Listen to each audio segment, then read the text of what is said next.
อันนี้ยุงข้าวด้วยพี่น้องเนาะเพิ่นเอาไว้อยู่ในเฮือนยุงข้าวเพิ่นไว้อยู่ในยุงข้าวบ่ได้ไว้อยู่แบบเนาะเรามาคัดมาเรียนคัดไปเป็ดเพิ่นตะมุตะมิดีเลยเป็ดไก่เฮ็ดยังกินตัวหมักมีเต็มเลย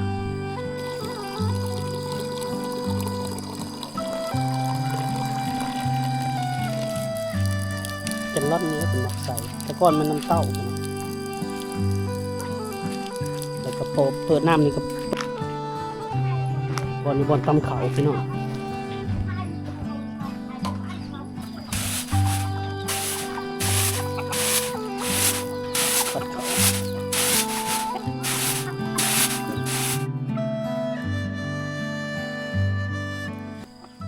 สบายดีพี่น้องสบายดี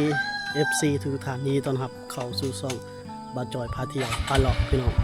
วันนี้เขาเดินทางเข้ามาทางบ้านตะแหลกเมืองเซโปนแขวงสวรรณเขตเด้อพี่น้องเป็นหมู่บ้านชนเผ่ากลุ่มน้อยชนเผ่าหนึ่งหรือว่าชนเผ่าบรูเนาะเขตเมืองเซโปนแขวงสวรรณเขตเนาะหรือว่าชาติพันธุ์เนาะกลุ่มชาติพันธุ์พี่น้องเนาะพาเที่ยวพาเลาะชมหมู่บ้านเขาเจ้าแล้วกับวิถีชีวิตของเขาเจ้าเนาะพี่น้องเนาะโอเคไปติดตามมาชมกันเลยหมู่บ้านเขาเจ้าพี่น้องหมู่บ้านของชนเผ่ากลุ่มน้อยหรือว่าชนเผ่าบรูกลุ่มชาติพันธุ์เนาะชาติพันธุ์กุยหรือว่ากล้วยเนาะคือที่คล้ายๆทางเมืองไทยกับตะเมนทางเป็นศรีสะเกษทางพี่น้องทางอีสานใต้พี่น้องว่าภาษาสวยคือกันพี่น้องหมู่บ้านเขาเจ้าหมู่บ้านบ่มีไฟฟ้าหมู่บ้านดังเดิมพี่น้องหมู่บ้านที่อยู่ภูเขาอยู่ป่าเส้นทางเขามาจากทางดำทางเขตเมืองเซโปนก็เป็น100 กิโลไปแล้วพี่น้องเพื่อจะเข้ามาฮอดผ่านน้ำผ่านห้วยผ่านเซผ่านเขาหลายลูกหลายหน่วยก่อนจะมาฮอดพี่น้องเริ่มมีบ้านใหญ่แล้วพี่น้องแต่ก่อนจะมีบ้านหลังน้อยๆบ่จอยเคยมาเลยเริ่มมีเฮือนหลังใหญ่บ้านหลังบ้านย่านนะทุกคน ย่านของคนเนาะมีเฮือนแป้นเฮือนนั่นแล้วพี่น้องเดี๋ยวนี้พากัน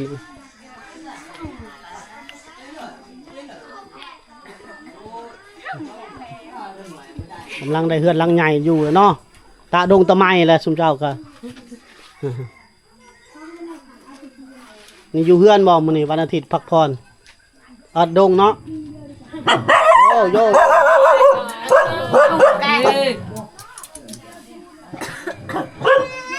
มันเป็นครบหนักครบตาเป็นอันนี้ยุงข้าวด้วยพี่น้องเนาะเพิ่นเอาไว้อยู่ในเฮือนยุงข้าวนั่นก็นี่พี่น้องนี่ก็ข้างในนี่ก็ยุงข้าวเห็นบ่เนาะเป็นไว้อยู่ในยุงข้าวนะครับบ่ได้ไว้อยู่แบบเป็นคอกเป็นเฮือนต่างหากบ่ได้เป็น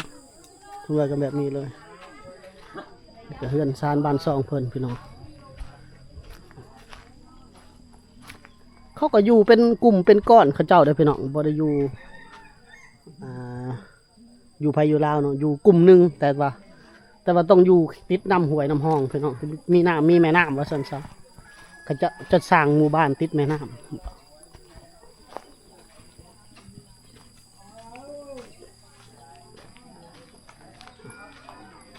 หมู่บ้านดังเดิมพี่น้องบ้านชนเผ่าหากก็เริ่มมีพัฒนาเฮ็ดเทือนแป้นเฮือนนั่นแต่ก่อนนี่บ่ได้เลยแต่ก่อน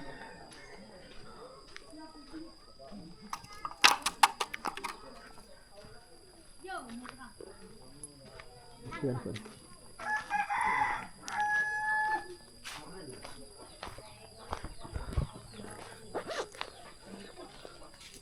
พ่อลูกเพิ่นบ่ใส่เสื้อผ้าเนาะ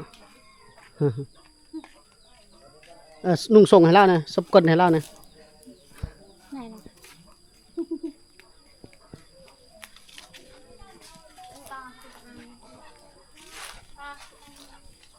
โอ้ขอกเป็ดได้นี่เนาะ เรามาคัดมาเรียนกันคักเลยขอกเป็ดเพิ่นตะมุตะมิดีเลยขอกเป็ดทางเทิงๆมันไก่คือลกไก่มงไก่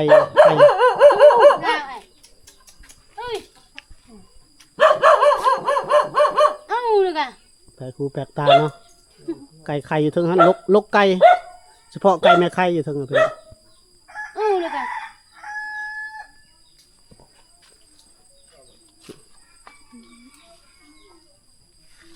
ไก่เฮ็ดยังกินตาจ้ายังอะบังโอ้หน่อไม้ โอ้กันนี่กำลังเฮ็ดเฮือนเนาะนี่ก็เนาะอ๋อตัวแซกหลายอีหลีปูหลังคาเพิ่นก็แซกหั่นแซกนี่พี่น้องเฮ็ดเนี่ยมันยุ่งมันยากแล้วเกาะธรรมดาก็แล้วเฮ็ดอันนี้เฮ็ดบ่เป็นแล้วมันอันนั้นได้หัวเด้เกาะเฮ็ดหุ่นครัวไม้อันนี้เนาะพี่น้องเนาะโอ้นี่พี่น้องนี่ไห้อันนี้ของอะ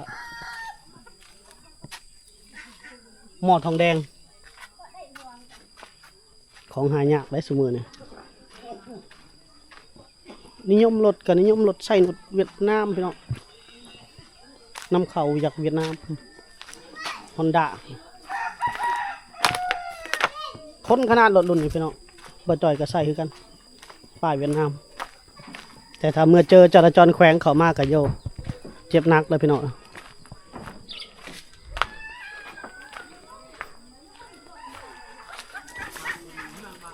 ฮะนางน้อยเห็นยังเด้นางน้อยพาเลาะส้มพาเที่ยวโอ้มองตำเข่าเนาะเห็นตำแล้วเลยพี่น้อง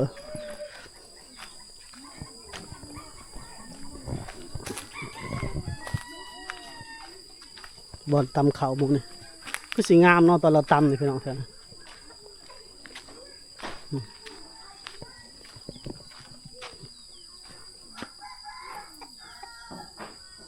คือสีงามมองมุมนี่น่าจะเป็นป่าหมดพี่น้องพอตัวหมักมีเต็มเลยขนุนเต็มเลยสบายดีเฮ็ดยังนึ่งข้าวเอาเลย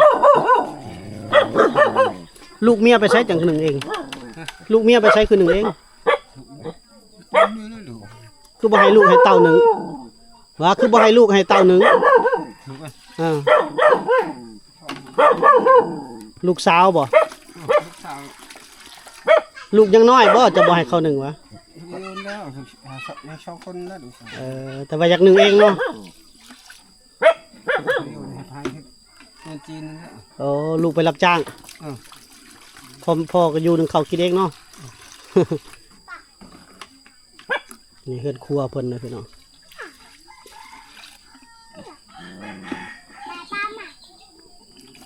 มีลูกสาวแต่ว่าเพิ่นไปรับจ้างเบิดพ่อก็นึ่งข้าวกินเองอยู่นี่เมียเด้เมียก็เมียเอาลูกน้อยเอาหลานบ่ลูกหลานบรรเจ้าบรรเจ้านึ่งข้าวเฮือนครัวเพิ่น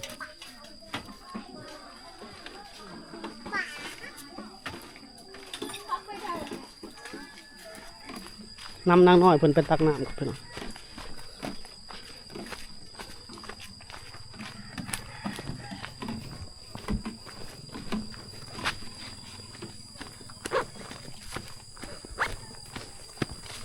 เดินง่วยบ่น้ำกินเลยเพิ่นเนาะ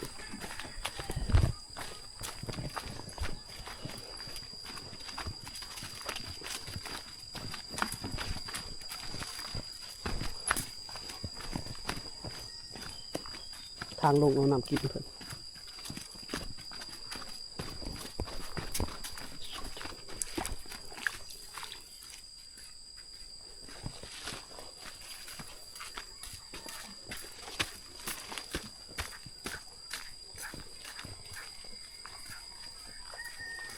อยู่แคมป์หมู่บ้านเพิ่นออกหมู่บ้านเพิ่นครับอย่าไปมอง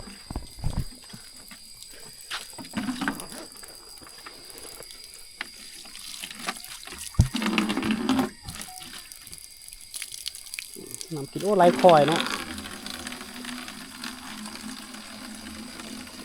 น้ำกินที่ได้พี่น้องต่อสายยางมาแต่ภูเขาพุ่นละจุดพุ่นจะเป็นน้ำไหลลงมา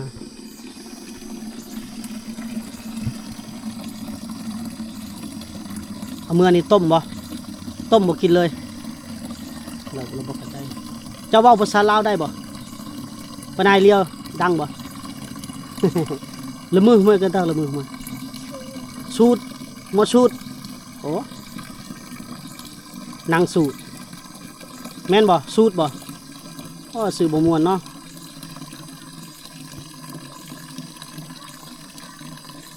น้ำกินจะสิได้น้ำกินพี่น้องร้านน้อยในชนบทนี่บ่ได้เรียนหนังสือได้พี่น้องแต่เขตนี่บ่มีโรงเรียนก็จะอยู่อีกหมู่บ้านหนึ่งถ้าจะไปก็ต้องย่างไปพี่น้องประมาณ 2-3 กิโลนี่แหละแล้วแต่หมู่บ้าน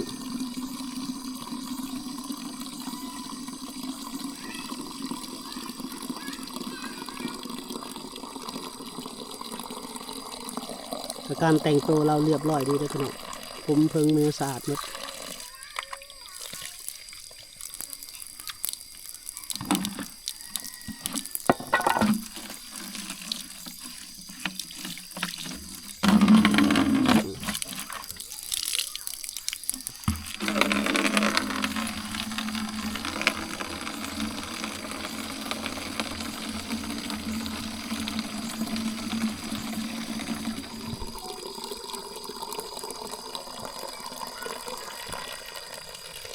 เสร็จแล้ว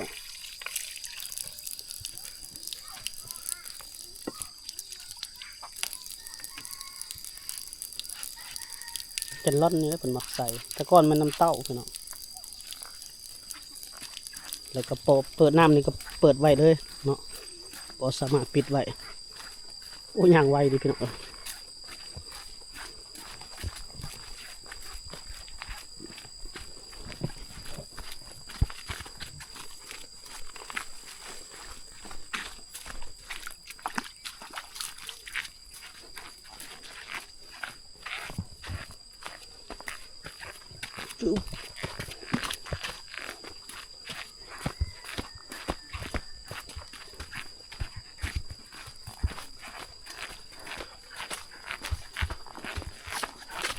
แข็งแห้งเด็กหน่อยในชนบทร้านหน่อยในชนบทเก่งพวกไก่ป่าพวกของเขาก็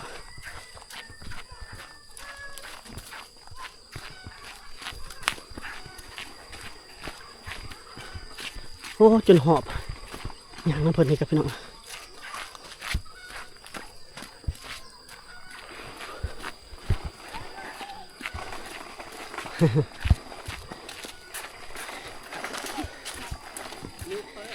ลูกเพิ่นเนาะ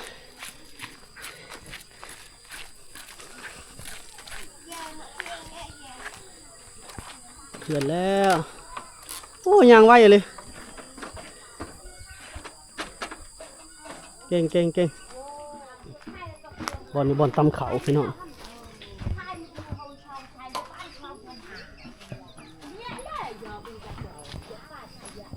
เขตนี้ไม่เขตตำเขาต้นไม้ต้นตอกหลายปีแล้วเขาเจ้าก็อยู่เขาอยู่ตั้งแต่สมัยสงครามพูดพี่น้องเป็นอยู่แบบว่าหลีภัยสงครามแต่อยู่เลยพี่น้องสบายมัน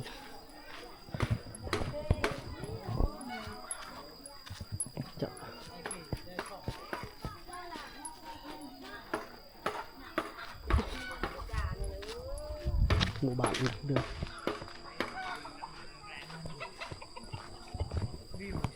ขกนี่เต็มคูเฮือนเลยพี่น้องขกสากนี่มัด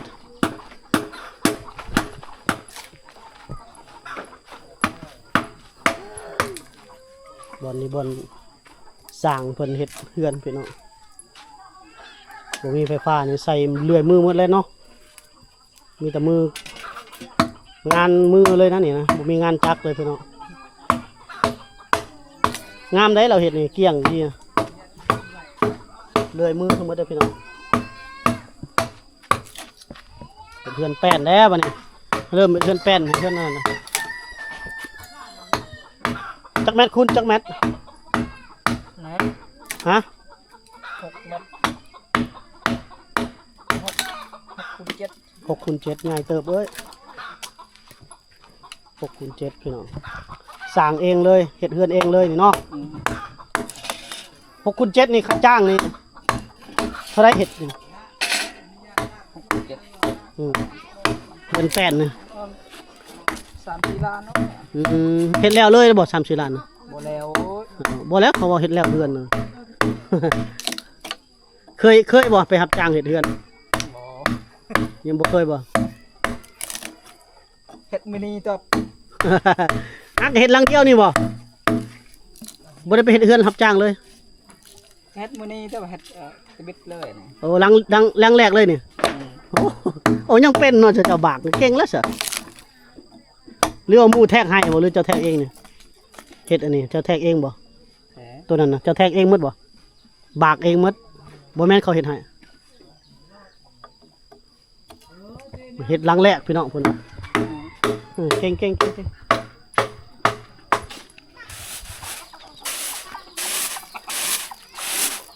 ปัดเขา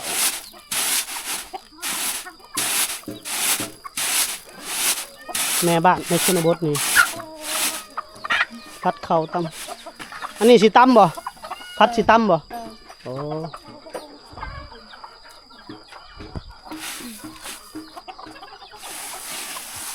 งามเลยเขาเม็ดใหญ่จะดีพี่น้องเขามาเลยพันมาเล่นพี่น้องเขามาเล่นมันบ่โอ้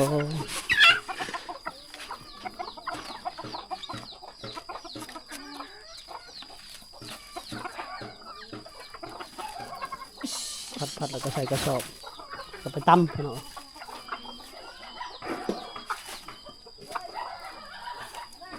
ปลูกข้าวแล้วบ่ยังบ่โอ้ปลูกผู้หนึ่งก็กว้างในไห่หนึ่งพี่น้องเห็ดเจ้าหนึ่งก็เป็นเฮกตาร์พุ่นแล้ว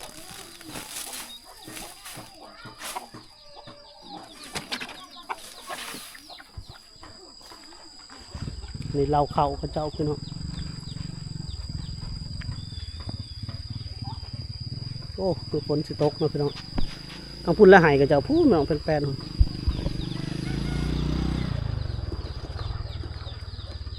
หมู่บ้านชนเผ่าพี่น้องชนเผ่ากลุ่มน้อยเพิ่นว่า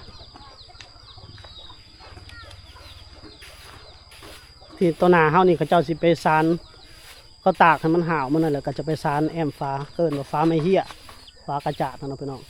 โอ้ทนดีจังเลยเอาไปแช่น้ำซับแช่น้ำตากแดดแล้วมันก็จะบ่หมดจะบ่เจาะนี่โซลาร์เซลล์อยู่ในหมู่บ้านเขาเจ้าพี่น้องสากโทรศัพท์พร้อมเลยดิเนาะถอดแล้วโทรศัพท์ในหม้อแบตมัน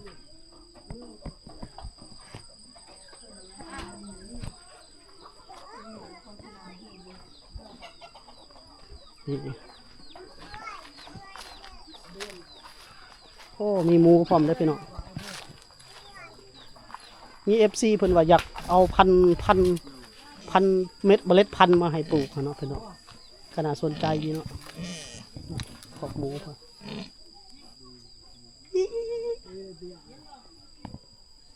หมูอลีกหมูคืออลีก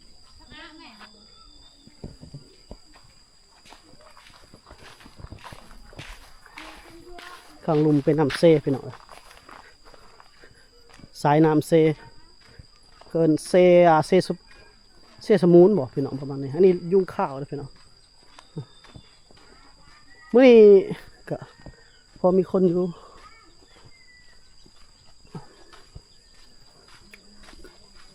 เขาเจ้าเตรียมจะเห็ดเฮือนเห็ดซานหมดแล้วพี่น้องโอ้เสาโอ้งามเลยเสาหน้า17 คูณ 17หน้า17หน้า18พี่น้องเตรียมสิเห็ดบ้านใหม่แล้วนี่พี่น้องสร้างบ้านใหม่เริ่มมีการพัฒนาขึ้นแล้วเขาเจ้าก็เห็นหมูเห็ดเฮือนเห็ดซานหลังใหญ่ก็เริ่มมี